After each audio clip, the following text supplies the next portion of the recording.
Well, first off, a fun morning here. A lot of competitiveness. I was a part of that. My Yes, team you won. were. I'm just going to say, I'm going to leave that on the table here. But just to be here this morning and to see that going on and to know that those crayons are going to a good cause, what does that mean to you? Yeah, no, the Crayon Initiatives, it's such a cool events and a cause, because through the years, through the Jeff Gordon Children's Foundation, I've had the experience of seeing what children and families are going through when either being diagnosed or treated with cancer. And anything that you can do to not only support the research that goes into it or find better ways to support staff for treatments or better treatments.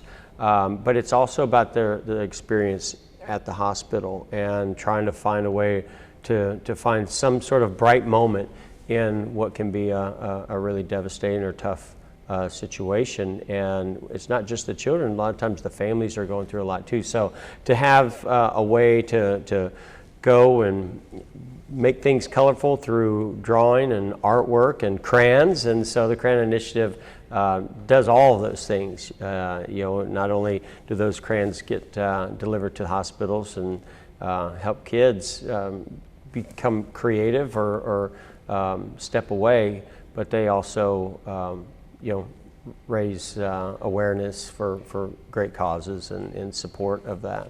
Yeah, it's something so simple. When I was doing my research and reading over it, you think about it, like we all use crayons. You go to restaurants, they give the kids crayons, right, to color with, and now you're going to be able to reuse those crayons and get these kids in the hospital at a bright moment. That's the neat thing about this is it's a way to take older crayons and you think about, okay, where do the crayons go? Well, you know what? They're being regenerated into new crayons, and so now you get to make a little team competition out of it for companies like Exalta and LP, and get them to come together and have fun, but also find a way to generate new crayons to get delivered through older ones. Absolutely. And for you, your foundation, you mentioned earlier it was established in 1999. I know you've had a lot of great moments, raised a lot of money through that foundation, but take me back to when you started that and why you wanted to do that.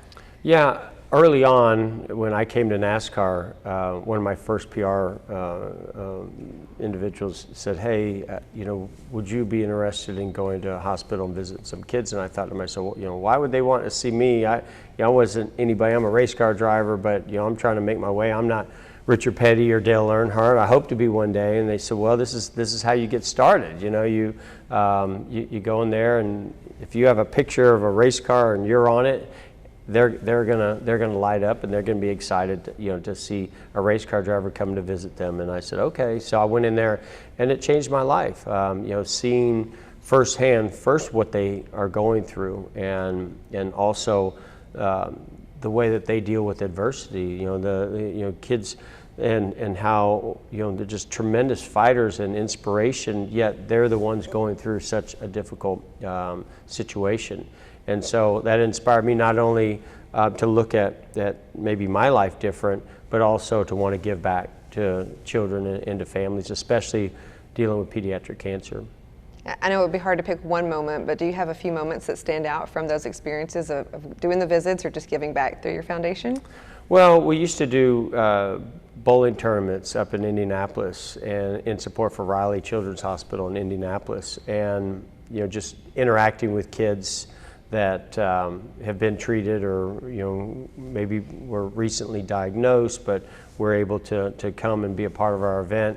To me, it just comes full circle when you see everybody come together to try to help these children and families, and then unfortunately at times you get the devastating news that and we've had that over the years where some children didn't get treated, or they weren't able to come through with a happy result or a positive result. And so that just motivates you even more. And so I think for some reason that event really stands out to me over the years of seeing the positive of seeing people go into remission and go on to live out their dreams, and those that were cut short. And it just motivated our foundation, our folks, and all of us to just do even more. And I'm very proud of all that we've been able to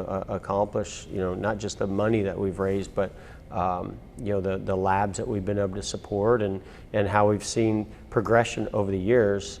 I'd like to see more federal funding and even be able to see more private funding, because I think there's not enough being done for pediatric cancer. But I also know that we've made great strides over the years. You mentioned that moment when your PR rep mentioned to you, hey, you should go do this appearance, and you kind of thought about it, you hesitated, like, why would I want to go? But now that you've been using your platform since then, for the greater good, what do you think your message would be to drivers that are kind of up and coming, and how important it is to use your platform, not just for the success you're having on the track, but also in the community? Well, I always go back to everything to me that I've learned in life is through racing, whether it was racing introduced me to a family or a child that was dealing with pediatric cancer, or finding a way to make a car go faster and win races and win championships. And it's always about balance. It's about balance of how hard you work, the time you spend with family, and giving back. And I think in order to be a successful individual, not just in racing but in life, I think that you have to find good balance of what it takes to be good at what you love and find passion in it, but also take that and do good with it, and give back to either local community or to a cause that's near and dear to your heart, and that helps others. And it's to me, it's just been incredibly rewarding to be able to be a part of that. And I look back now, I'm 50 years old, and I look back at my career and I think, yeah, the races were great and the championships were great, but being able to touch other people's lives in a positive way, I think is far more rewarding.